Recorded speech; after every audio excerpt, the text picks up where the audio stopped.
Halo teman-teman, selamat datang di FPCA Chapter UI Dictator, Navigating the Social Dilemma, Unearth a Piece of Peace. Perkenalkan, aku Natania Najla, selaku staff dari Divisi Public Relations FPCA Chapter UI Board of 2021, sekaligus Project Officer dari FPCA Chapter UI Direct Talk with the Actor atau Dictator seri kedua. Nah, bagi teman-teman yang belum tahu, FPCA Chapter UI Dictator itu merupakan salah satu program kerja dari Divisi Public Relations yang bertujuan untuk menjadi wadah bagi mahasiswa, bahkan masyarakat umum untuk memperoleh informasi dan pengetahuan mengenai topik-topik tertentu melalui narasumber yang pastinya ahli dalam bidangnya. Nah, pada seri kedua Dictator ini, kami mengangkat tema Navigating the Social Dilemma, Unearth a Piece of Peace, yang akan membahas seputar hal-hal yang berkaitan dengan pemanfaatan media sosial di sela-sela stigmanya yang kelam. Jadi yang seperti teman-teman ketahui ya, media sosial ini bisa menjadi sangat berbahaya apabila tidak digunakan dengan baik dan benar, dan dapat pula memberikan dampak yang negatif kepada para penggunanya. Nah, media sosial juga memiliki dampak yang cukup besar bagi masyarakat dan individu, mengingat bagaimana signifikansinya terhadap kegiatan dalam kehidupan sehari-hari seperti berkomunikasi, silaturahmi dengan kerabat jauh, networking, atau menjalin relasi dengan berbagai pihak, kemudian memperoleh pengetahuan dan informasi, dan masih banyak lagi. Apalagi pada kondisi pandemi COVID-19 ini, peran media sosial juga semakin meningkat. Oleh karena itu, kami mengundang narasumber yang tentunya sudah sangat familiar dengan penggunaan serta pemanfaatan media sosial untuk berbagi pandangannya nih, mengenai bagaimana cara memanfaatkan dan menciptakan lingkungan media sosial yang positif, teredukasi, serta membawa pada kebermanfaatan. Nah, saat ini kita sudah kedatangan narasumber cantik yang merupakan perwakilan serta salah satu pendiri dari Rise a Rose, yaitu organisasi yang banyak bergerak di media sosial. Nah, langsung saja nih kita sapa narasumber kita, yaitu Kak Kalista Fahira Ridrani Jasmine. Halo Kak, selamat datang. Apa kabar nih Kak Fira? Halo Tania, I'm really good. I hope you're doing good juga. I'm so glad to be here. Oke. Nah, sebelum kita mulai ngobrol-ngobrol nih, aku akan sedikit memaparkan terlebih dahulu mengenai background dari Kak Fira. Nah, Kak Fira ini merupakan salah satu founder dan presiden dari Rise a Rose yang dibentuk pada tahun 2020. Nah, Kak Fira juga merupakan alumni dari LaSalle College Jakarta yang lulus pada tahun 2019 dengan predikat cum laude pada jurusan Fashion Business. Nah, sekarang Kak Fahira bekerja di PT Shell Indonesia sebagai Data Analyzer for Shell's Oil and Lubricant Promotion in 2021. Selain itu, Kak Fahira juga memiliki beberapa pencapaian dan penghargaan loh teman-teman, yaitu Kak Fahira pernah menjadi first runner-up di National ASEAN Data Science 2020. Wah, keren banget ya pengalaman serta pencapaian yang didapatkan oleh Kak Fahira ini.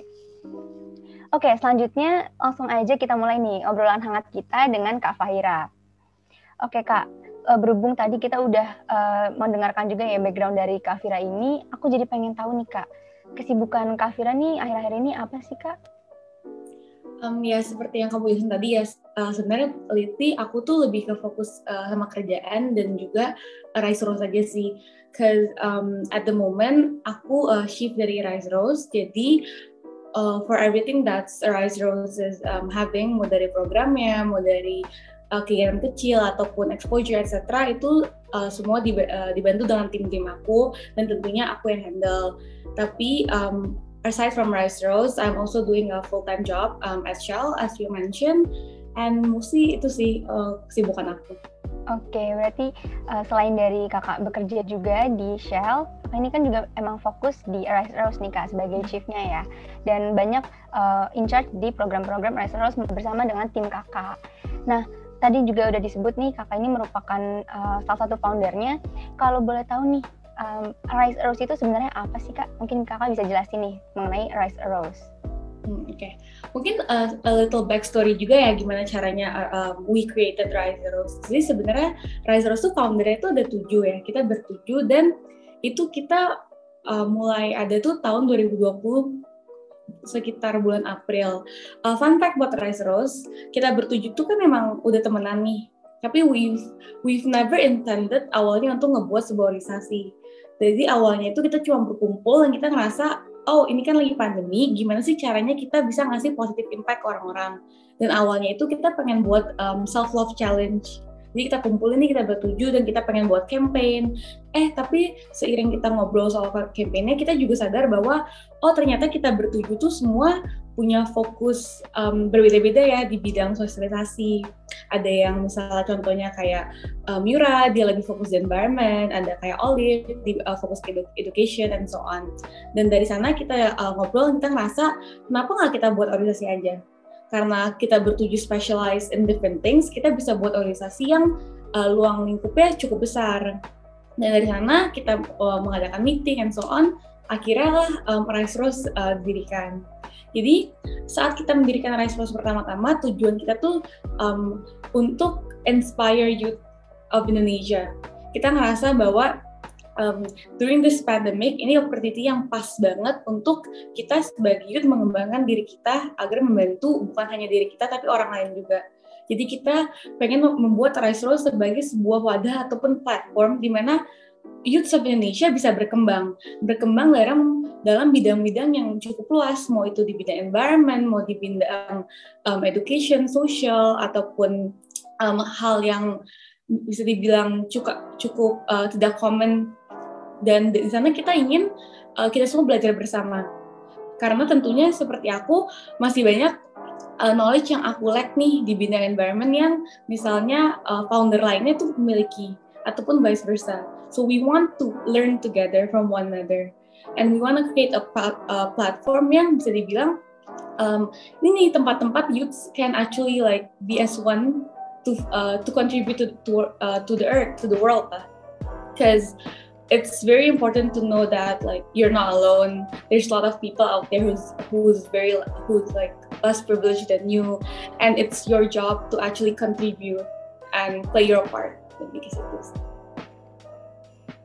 Oke, berarti di sini kakak-kakak nih ya, 7 founder dari Rise Rose ini dengan fokus yang sangat beda-beda satu sama lain, karena seperti yang aku lihat juga nih dari Instagram page-nya Rise Rose, itu banyak sekali isu-isu yang dibahas gitu, nggak cuma satu, ada isu tentang lingkungan atau kayak climate change, terus juga ada isu sosial politik, kesehatan mental, bahkan isu gender juga, yang menurut aku itu merupakan topik yang sangat berbeda satu sama lainnya gitu. Jadi fokus dari Rise Rose ini memang sangat banyak, dan ternyata itu merupakan akibat dari founders yang memang beda-beda gitu ya Kak, pandangan atau beda-beda concern-nya gitu.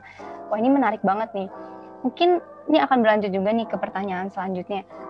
Kenapa nih kakak-kakak yang bertujuh ini memutuskan untuk menggunakan sosial media gitu untuk menggerakkan fokusnya dari Rise Rose tersendiri ini? Kebetulan sebelum kita buat Rise Rose, kita bertujuh tuh emang sudah memiliki social media presence. Jadi kita bertujuh itu emang tipe yang bisa dibilang day to day-nya menggunakan social media. Mau itu untuk kerjaan kita, project kita, or like normal activities kita juga semua melalui social media. Karena itu kita ngerasa, oh, you know what, social media itu ngebantu banget kita nge-reach very wide audience. Karena fun fact aja, Rise Rose itu banyak banget audiensnya yang bisa dibilang di luar Pulau Jawa ataupun Pulau Sumatera. Jadi we actually have a very broad audience range. Dan berkat itu kita ngerasa kayak ya udah, social media emang the best platform untuk introduce something or introduce our idea ini nih. Dengan social media kita juga bisa spread equally around Indonesia. Dengan social media bisa ngebantu kita nge-reach orang-orang yang selama ini kita ngerasa kayak oh nggak bakal ke-reach nih, kan jauh banget. Dan juga salah satu founder kita sebenarnya itu nggak tinggal di Jakarta juga. Dia salah satu founder kita namanya Olive, mungkin lebih dikenal. Dia tinggal di daerah Lampung. Jadi kita ngerasa kayak, oh ini udah perfect opportunity banget. Gimana sih cara kita bisa connect, sedangkan kita bertuju aja nggak tinggal di kota yang sama kan. And yeah, that's why we decided to use social media. Oke, berarti dari inti bahwa social media ini sebenarnya bisa nge-connect gitu ya dari banyak orang yang jaraknya jauh atau saling berjauhan gitu. Serta media sosial ini sebenarnya memang platform yang tepat gitu, karena engagement-nya juga bisa tinggi. Seperti aku juga melihat nih dari platform Instagram Rise Rose lagi, dalam waktu 1 tahun udah bisa nge-reach 19,5k followers, dan itu menurut aku cukup impresif gitu ya, cukup menarik dan cukup amazing banget gitu, karena dari waktu yang cukup sedikit, hanya kurang dari 1 tahun bisa sampai mencapai jumlah seperti itu. Nah, ini berlanjut juga nih ke pertanyaan selanjutnya. Kan tadi kakak udah menjelaskan ya apa saja sih yang sebenarnya manfaat dari media sosial dan kenapa Rise Rose ini memfokuskan concern-nya di media sosial. Namun apa sih Kak tantangan yang sebenarnya dihadapi oleh kakak ataupun Rise Rose sendiri dalam setiap misalnya pembuatan konten publikasi yang akan disajikan kepada publik gitu, atau tantangan in general aja mengenai penggunaan media sosial bagi Rise Rose dalam menggerakkan fokusnya? Sebenarnya one thing yang harus kita selalu lakuin itu quality control terhadap kayak konten-konten ataupun kegiatan yang kita posting ke social media. Karena kita juga tahu once you put something in social media, it's going to be out there forever gitu kesannya. Jadi mau kita ibaratnya mau kita delete pun pasti at some point ya bakal ada yang udah screenshot atau ada yang udah save, ada yang udah baca and so on. Jadi karena kita tahu hal ini, it's very important to filter the things that you're going to post ataupun the campaigns that you're gonna do. And untuk membuat ataupun posting sebuah campaign ataupun sebuah konten itu untuk sekarang Rise Rose tuh kita punya tim yang cukup luas, dan di sana tuh udah banyak layers of work gitu, dari mulai pembuatan kontennya, dari desainnya, terus difilter lagi ataupun trial and error and so on. Dan kenapa ini penting banget? Karena kita tahu kita tuh sebuah platform edukasi. Sebuah platform edukasi itu butuh adanya fact check. Jadi kita nggak bisa nih kayak sembarang, this is happening, like we should do this and etc. Sedangkan kalau kita fact check, misal belum 100% benar. Jadi itu something yang bisa dibilang cukup kritikal lah kalau di Rise Rose. Memastikan semua konten ataupun semua campaign itu memiliki kualitas ataupun background yang sudah benar, biar inline, agar saat audience kita membacanya kita bisa tahu kalau ini tuh this is right gitu loh. Mereka bisa melihat Rise Rose sebagai sebuah platform yang they trust. Because for Rise Rose we build everything based on trust gitu. Trust between the audience and also Rise Rose. Trust kalau mereka percaya nih apapun yang Rise Rose advocate, it's the right thing. And having that kayak, I also personally know that Rise Rose growth was very rapid. Dan sebenarnya I'm really happy, I'm really grateful for that. Cuman that also gives some challenges in the end, because dulu when let's say like when not a lot of people know Rise Rose yet, pasti kan the pressure or like people actually analyzing our content, it's not as much. Kan terus sekarang kayak sejak the rapid growth and so on, Rise Rose, we have like this pressure where we need to make sure everything is right, everything is going according to plan. Jadi lebih ke itu sih challenge-nya, karena before this we've actually experienced a problem regarding our content, mau itu dari segi kayak mungkin ini agak menggiring opini orang nih, kurang baik, sedangkan kita harus netral, dan itu yang kita sempat bahas lagi. Jadi lebih ke isu-isu ensuring whatever you put out, it's the best that you could make at the moment.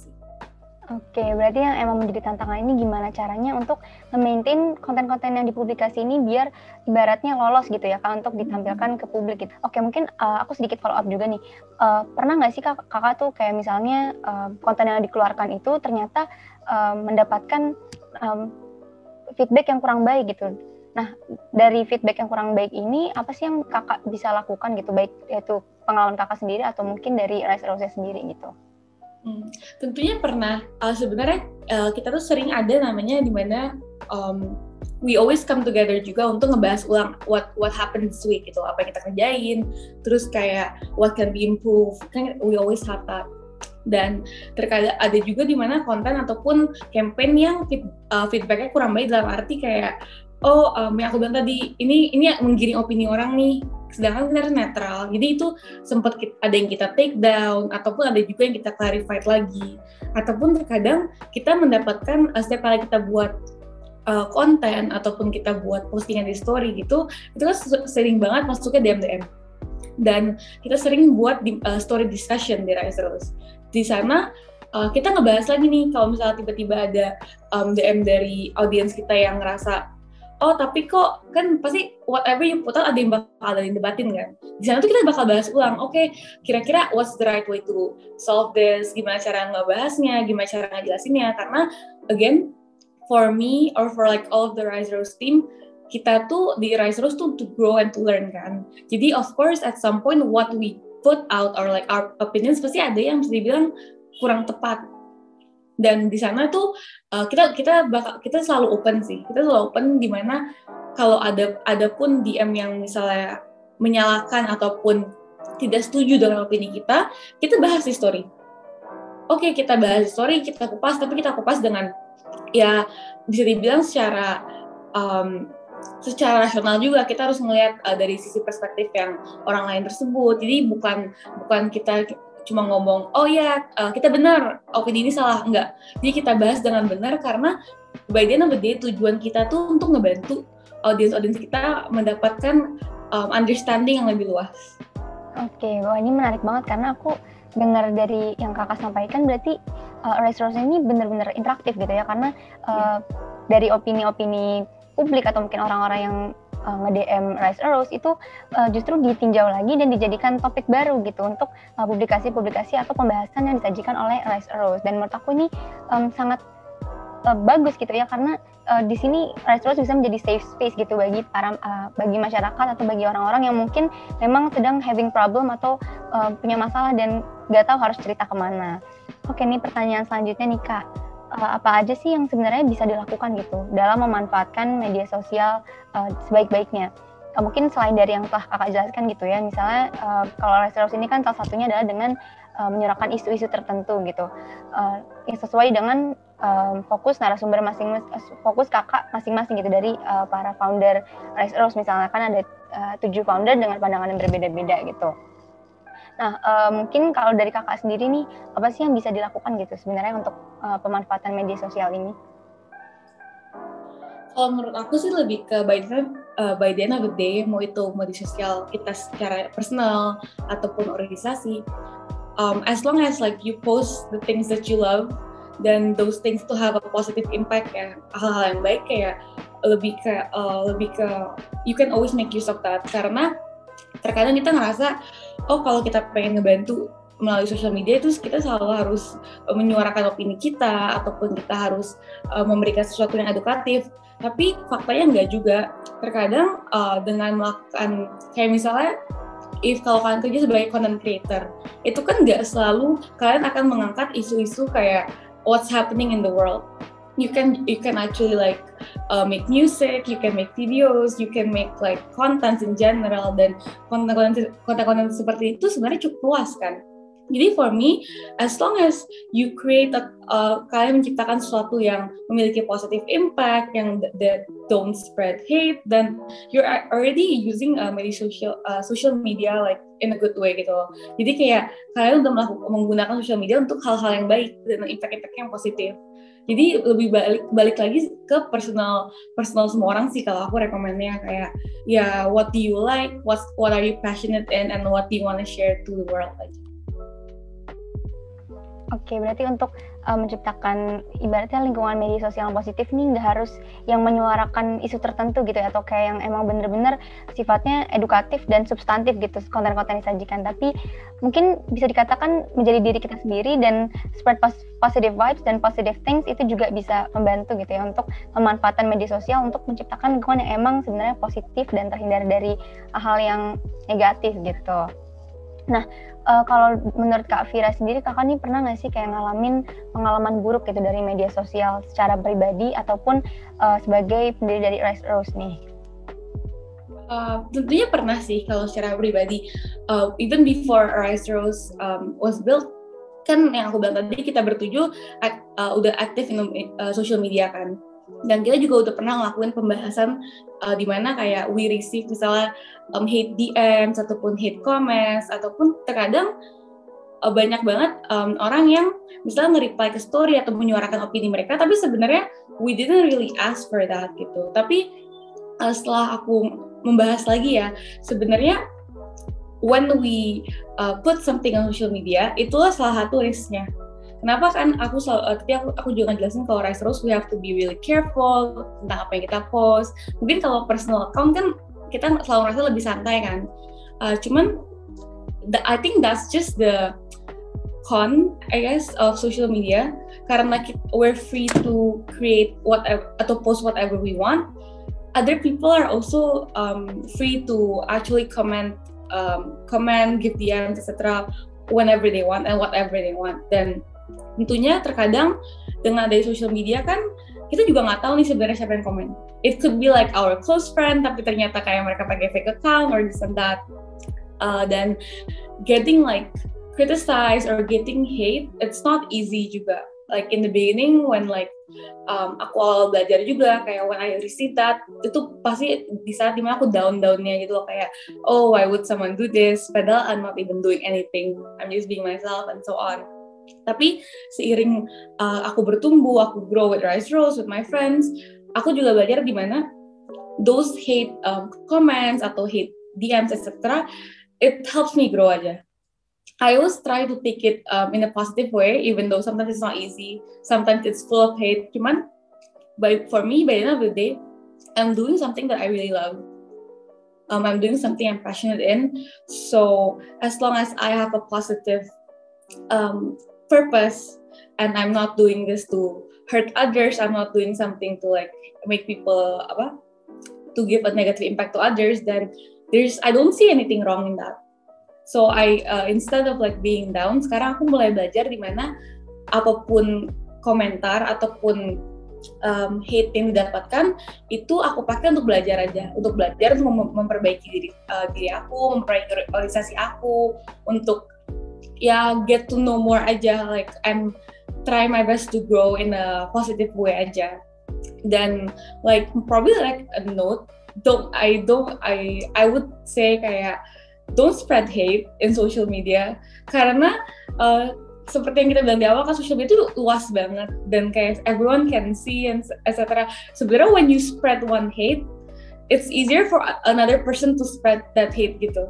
Jadi karena kita tahu social media itu impact-nya besar banget, engagement-nya besar banget, bisa ke spread just like that.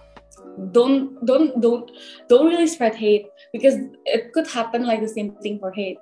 Like I've seen a lot of people kayak misalnya kayak they don't like something and then they put like a bad comment, and for some reason when I see that bad comment, it's easier for me to give another bad comment. Jadi kan pas aku sadar akan hal ini, aku sadar wow, social media itu strong banget ya impact ya. Aku ngeliat orang marah-marah, aku bisa mau marah-marah juga, aku bisa emosi juga. Jadi I would just want to say kayak if you can don't spread hate. If you don't like something, it's better just to like be quiet. I remember this saying, it takes zero effort to be kind though, to just not do anything, because it's better to not say a word rather than saying something mean aja. Oke, wow, aku benar-benar kayak wah gitu sih kan ngedengar penjelasan kakak gitu ya. Jadi ya bisa dikatakan juga emang sebenarnya baik pintar-pintarnya kita aja gitu dalam bermedia sosial, how we utilize social media untuk menjadi platform yang baik gitu untuk digunakan bagi masyarakat ataupun bagi kita gitu. Dan seperti yang kakak bilang tadi juga, kalau misalnya kita melihat hate comment, ya mungkin kita juga ada perasaan hate juga gitu, sebel gitu. Tapi kan ya pintar-pintar kita untuk menjaga emosi kita dan menjaga bagaimana kita juga nggak tertarik pada hal-hal negatif seperti hate comments dan lain-lainnya. Oke, mungkin ini aku berlanjut ke pertanyaan terakhir nih. Menurut Kak Fira nih, gimana sih Kak harapan kakak terkait dengan kondisi kehidupan media sosial bagi masyarakat sekarang ini? For me, social media sekarang it's a part of like everyone's life. Kayak aku hampir nggak pernah ketemu orang yang nggak main social media atau yang nggak dependent on social media. And knowing this, I'm just hoping that social media can really be filtered out to have a positive impact. Karena I experienced beforehand, ataupun aku udah ngeliat teman-teman aku yang akhirnya quote unquote depressed, ataupun kayak they know social media is toxic. Dan aku tuh I've also been through a phase dimana aku nggak mau buka Instagram ataupun social media aku at all for like a week or for a month, karena aku ngerasa social media has taken over too much of my life.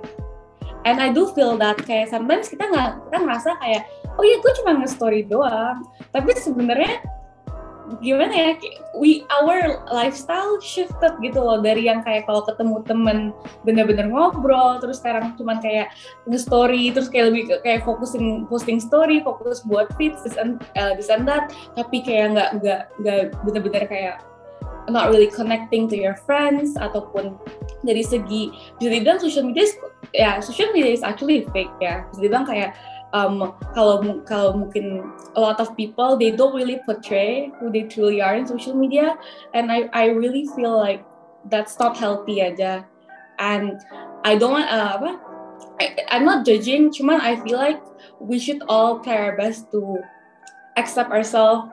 I know it's hard, kayak dari aku sendiri, kayak sometimes I feel like I can only post a certain thing on social media because I don't want people to judge me, or I want people to look at me like in a good way.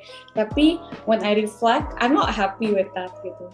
Jadi I hope in the future more people can realize kalau ya whatever you post in social media should be what you want to post and who you truly are. You don't have to be someone else to be liked by hundreds or even thousands of people. You don't have to be quote unquote fake to get more followers, or like more to make it seem like you have a good social media presence. Because I know a lot of people are stressing about social media presence, and I used to be like, dulu aku tuh one of those people, dimana aku ngerasa kayak, iya tapi kalau gue nggak punya social media presence, kayaknya it's not gonna be good for my career, it's not gonna be good for myself socially and so on. And I put so much pressure on myself to get a social media presence, dan akhirnya impactnya juga negatif gitu loh, kurang baik aku bisa bilang. So learning from that, I do hope more people realize that aja. Kayak you don't have to be an influencer to give an impact, you don't have to be an influencer to be liked by people. And honestly, aku punya teman-teman aku yang influencer banyak banget yang unhappy karena mereka ngerasa this is not them gitu, because they can't be themselves. Jadi ya, for me in the future, I hope people can realize what they truly want. They can give a more positive vibe in social media and just learn to spread positivity and be themselves. Oke, ya aku juga relate banget dan setuju gitu ya dengan apa yang tadi Kak Fira sampaikan juga gitu, bahwa memang aku sendiri belum cukup merasa nyaman gitu dengan media sosial. Mungkin aku apa yang aku post atau yang ingin aku publikasikan itu sebenarnya masih banyak filter-filter yang aduh kayaknya ini cocok nggak ya, atau kira-kira orang lihatnya gimana gitu. Padahal sebenarnya kita seharusnya bisa mempublikasikan apapun yang kita mau gitu, sesuai dengan apa yang kita suka gitu. Jadi mungkin harapannya adanya inklusivitas gitu ya dari media sosial yang mungkin bisa menjadi safe space bagi masyarakat dan siapapun yang menggunakannya, tidak harus influencer saja. Oke. Nah, terima kasih banyak banget nih Kak Fahira karena udah sharing pengalaman serta informasi yang sangat amat insightful. Aku juga yang mendengarkan jawaban dari Kak Fahira ini merasa mendapatkan banyak banget gitu wawasan yang baru gitu, dan semoga teman-teman yang menonton juga bisa mendapatkan wawasan yang mampu mencerahkan pikiran teman-teman semua dan semakin aware gitu ya dengan penggunaan media sosial, agar ya bisa juga nih membawa dampak positif bagi masyarakat gitu. Jadi kita juga harus paham gitu bahwa memang media sosial ini memiliki dampak yang cukup mengkhawatirkan dan mungkin bisa mengarah pada hal negatif, tapi balik lagi ke bagaimana kita menggunakan media sosial itu sendiri gitu, bagaimana kita bisa menggunakan media sosial untuk hal-hal yang baik dan juga untuk kebaikan kita maupun kebaikan masyarakat bersama. Oke, ini walaupun aku masih pengen lanjut ngobrol nih sama Kak Fira, tapi sayangnya kita udah berada di penghujung acara nih Kak, dan harus segera berakhir. Nah, sekali lagi aku ingin mengucapkan terima kasih kepada Kak Fira yang telah bersedia untuk menjadi narasumber dan telah meluangkan waktunya juga untuk hadir pada acara FPCA Chapter e-Dictator Navigating the Social Dilemma on a Piece of Peace. Terima kasih juga kepada teman-teman yang sudah menyaksikan, dan dengan ini saya Natania Najla pamit undur diri. Sampai jumpa di FPCA Chapter e-Dictator selanjutnya. Foreign Policy Community of Indonesia, Chapter Universitas Indonesia, Board of 2021, Thrive with Intelligence.